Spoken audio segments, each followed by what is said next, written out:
Stadium on a beautiful day. The closest cloud is in Houston, and the Dallas Cowboys hope to feast on a different kind of bird this Thanksgiving afternoon, but they better play hungry because their guests, the St. Louis Cardinals, are determined to prove that they are no turkeys. In recent weeks, the Cardinals have been flying high on the strong arm of this man, Neil Lomax, who has passed them to 3 victories in their last 4 games, while the Cowboys will counter with Danny White, who has thrown 24 touchdown passes this season. They'll need a big game from their star receiver, Roy Green. Green is having a marvelous year, but he hit an embarrassing low point last month in front of a national television audience. In that Monday nighter against the Giants, both the Cardinals and Green were at their worst. This dropped pass might have won the game. We've had so much bad PR from the media and fans, saying that was the worst game in Monday night history and that type of thing. And I don't think it was indicative of the type of team we've had.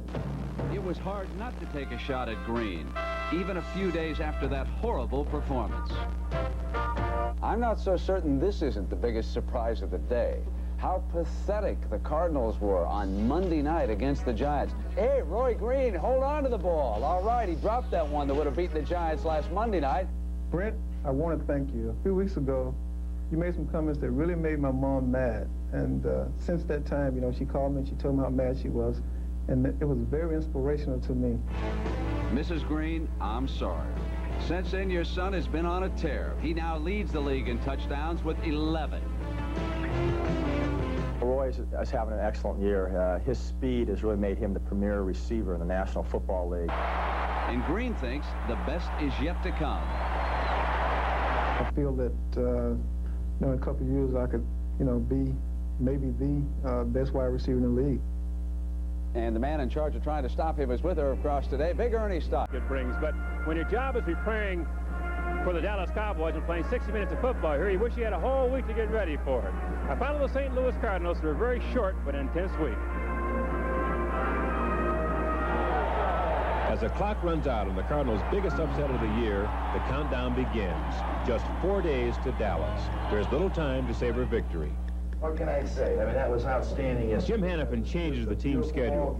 The first meeting begins just 74 hours before kickoff.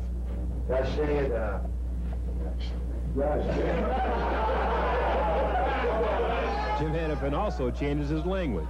He doesn't usually say, gosh dang it, to open a meeting. Now, we don't have time, really, to relish it, obviously. We've got a ball game coming up Thursday. So what we have to do is prepare ourselves mentally and get ready for that. Ordinarily, there's no serious practice on Monday. Players come out, jog around just to loosen up the kinks from Sunday's game. But on this Monday, practice is already serious business. Today, we're going to go back out. We'll have a normal practice situation, but without the pads on. What I want from our players in this practice today is a terrific amount of concentration. But we're not going to go ahead and add new things today or tomorrow. I mean, that'd be absolutely ridiculous. Practice went well into the night Monday. It usually ends by 3:30, but this week, long days are followed by long nights of film study. My film work usually starts when I get home after dinner. I'll spend maybe a couple hours watching film. Usually on a Monday night, day after the game, I usually watch the Monday night football game, and I don't think I'll get a chance to watch the game tonight. I will take film home every night, including Wednesday night in the hotel. We'll watch a little film about the Cowboys, secondary, and their defensive group. So that's what I will do. I'll just study up my opponent the best I can in 3 days. The players are lucky.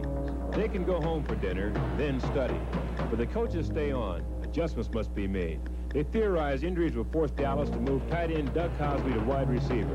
The meeting can run nearly all night. You have a sense of urgency. Your players have a sense of urgency. The players know that, hey, you're under the gun. They know that, hey, they got to squeeze and get those practices and get prepared Monday, Tuesday, and Wednesday for that Thursday game. So I'm saying urgency is an advantage. After practice, the whir of the projectors will resume. They grind long into the night, back and forth, forward and backward, looking for that little mistake, that subtle Dallas weakness. They're one of the few teams in the league that still play primary man defenses, and they give you a lot of different coverage and a lot of different looks, so they're leaving that one guy very vulnerable at all times. So if the quarterback can find that guy and the receiver runs his route, sure, we can have a big day on him. It's Wednesday at 3 p.m. Ordinarily, the first day of practice would just be starting. But for the St. Louis Cardinals, the practice week is over after only 3 days of preparation. As you can see, the team is boarding their chartered flight to the game in Dallas. They'll have a Thanksgiving Day dinner at the hotel, one last meeting, and then the game. I spoke to Roy Green just as he came out of the locker room, and he said they don't need any more time. They're ready. The NFL Today will continue with the Greeks Corner in just a moment. Healthy at quarterback, Jimmy. What's wrong with that? Neil Lomax to Green are just absolutely super. I'll tell you one thing. It opens up their offense because Anderson gets to run better, too.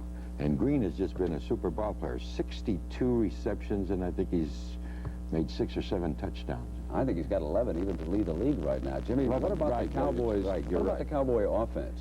The Cowboy offense, I mean, it all depends on White going to Tony Hill. Tony Hill is their big play man, Brent. I mean, he's the one that made the 2 catches against the Redskins. I mean, he catches the big pass, the long one. He breaks the game open, which gives Dorsett a chance to run, too. All right. Who do you like in this game, Greg? Well, the big difference in this game is a guy by the name of Ed Too Tall Jones. You know what he's done this year? He's knocked down 11 or 12 passes. And I tell you something, when you knock down 11 or 12 passes, that's a big defensive edge, plus the fact that they're at home. And they didn't have to move around for this Thanksgiving Day. They're at home, and that's why they've always been so good at home. You have to like the Dallas Cowboys in a high-scoring game, though, but not too many points. All right, Jimmy. The